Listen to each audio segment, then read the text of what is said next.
Samudrayaan mission समंदर की 6000 metre की गहराई को मापने के लिए एक खास पनडुब्बी डिजाइन की जा रही है जिसका नाम है मत्स्य 6000 रखा गया है। भारत स्पेस सेक्टर में लगातार काम कर रहा है और अब मिशन गगनयान से अंतरिक्ष की ऊंचाइयों को छूने जा रहा है। इसके अलावा भारत अब समंदर की गहराइयों को भी नापने जा रहा है। इसके लिए समुद्रयान मिशन की शुरुआत हो चुकी है और अगर ये सफल रहता है तो भारत ऐसा करने वाला दुनिया का छठा देश बन जाएगा। आइए जानते हैं कि ये मिशन क्या है और इससे भारत को क्या हासिल होगा। एस्ट्रोनॉट के बाद अब एक्वानॉट्स की बारी। अब तक आपने एस्ट्रोनॉट्स का नाम तो खूब सुना होगा।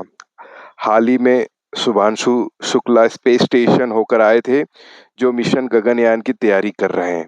अब एस्ट्रोनॉट्स के बाद भारत में एक्वानॉट्स की चर्चा भी होने वाली है, क्योंकि 2027 तक समुद्रयान मिशन पूरा होने का टारगेट रखा गया है। अगस्त के महीने की शुरुआत में ही भारत के 2 एक्वानॉट्स ने फ्रांस के जहाज नौटिल में सवार होकर अटलांटिक महासागर में हजारों मीटर की यात्रा की।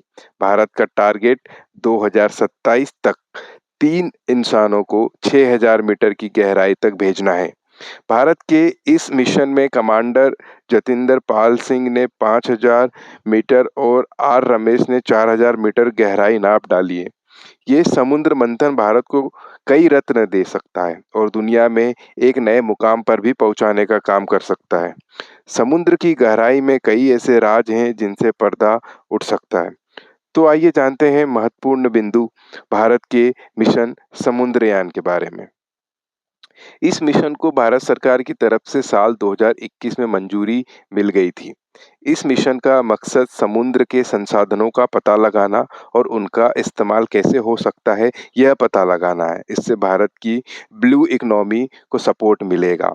गहरे समंदर में खनन, पानी के अंदर चलने वाले व्हीकल्स और रोबोटिक्स टेक्नोलॉजी विकसित की जाएंगी।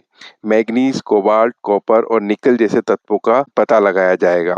समुद्र की जैव विविधता की खोज और संरक्षण के लिए तकनीकी रास्तों की तलाश की जाएगी। यहाँ के इकोसिस्टम को समझने की कोशिश की जाएगी। समंदर की 6000 मीटर की गहराई को मापने के लिए एक खास पनडुब्बी डिजाइन की जा रही है जिसका नाम मत्स्य 6000 रखा गया है। मत्स्य 6000 में 3 लोग आ सकते हैं और ये 12 घंटे के मिशन के लिए डिजाइन किया गया है। इमरजेंसी में 96 आवर तक यह काम कर सकता है। लेकिन इस मिशन में क्या है सबसे बड़ी चुनौतियाँ? समुद्रयान मिशन में सबसे बड़ी चुनौती प्रेशर से निपटना होगा। 6000 मीटर की गहराई में प्रेशर सरफेस से 600 गुना ज़्यादा होगा। ऐसे में लाइफ सपोर्ट सिस्टम को डिज़ाइन करना एक बड़ी चुनौती होगी। इतनी गहराई में पहुंचकर पनडुब्बी पूरी तरीके से ठीक रहना चाहिए और सभी उपकरण सही से काम करने चाहिए। इतनी गहराई से कम्युनिकेशन करना भी एक बड़ी चुनौती है। लेकिन जैसा हम जानते हैं कि भारत हर चुनौतियों से निपटने में सक्षम है। हमें विश्वास है हमारे वैज्ञानिकों पे, जो यह नामुमकिन काम भी बहुत अच्छे से कर पाएँगे। जय हिंद।